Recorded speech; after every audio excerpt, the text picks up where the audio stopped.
The salmon had just hit the table when my parents struck. My mother lifted her glass, smiling too wide. "We're so excited," she said, loud enough for the whole restaurant to hear, "that our wonderful child here will be hosting her sister's baby shower. $10,000 of love!" Applause from the nearby tables. My father beamed. My sister looked smug. And me? I froze, fork hovering midair. They hadn't asked. They'd decided. Worse, they'd already posted it online. This wasn't the first ambush. With my parents, love was always conditional. Money, favors, appearances, they called it family duty. I called it exploitation. When my sister wanted a wedding venue, I was volunteered.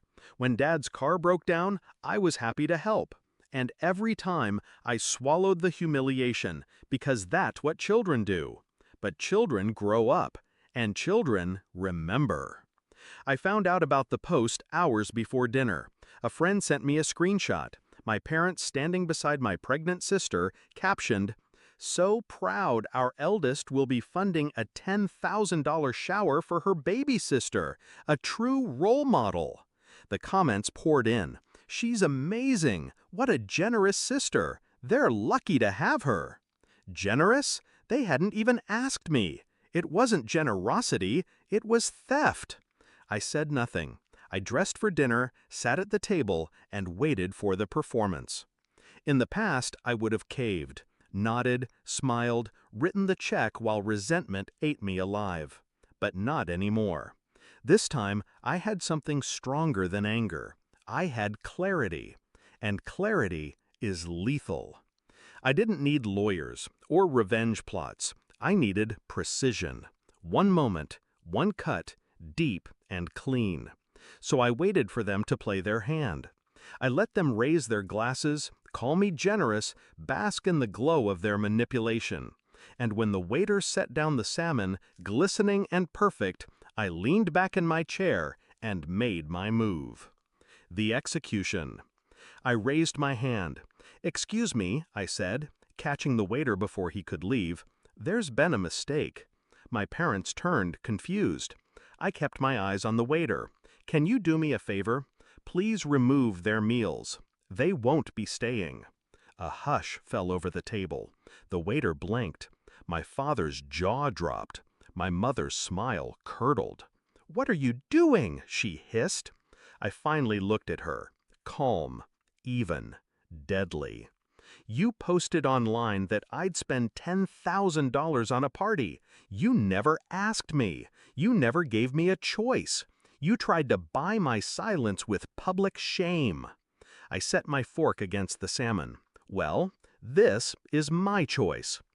The waiter shifted nervously, but I nodded at him. "Take their plates. Leave mine." He obeyed.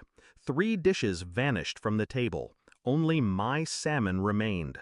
My sister sputtered, "You can't be serious!" I cut into the fish, slow and deliberate. Dead serious. My father's face went red. "This is family!" I chewed, swallowed, and leaned forward. "No, this is extortion, and I'm done playing along." They stared at me like they didn't recognize the person in front of them. They didn't, because the child they abandoned to their selfishness was gone, and the adult who replaced her wasn't afraid to cut them out.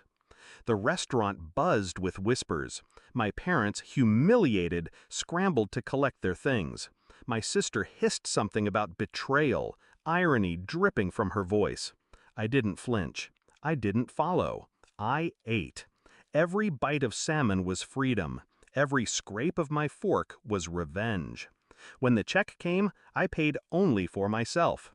And I tipped well, for the waiter who carried out my sentence. They ambushed me at dinner, thinking I'd fold. They thought the weight of family guilt, of public pressure, would trap me like it always had. But they miscalculated.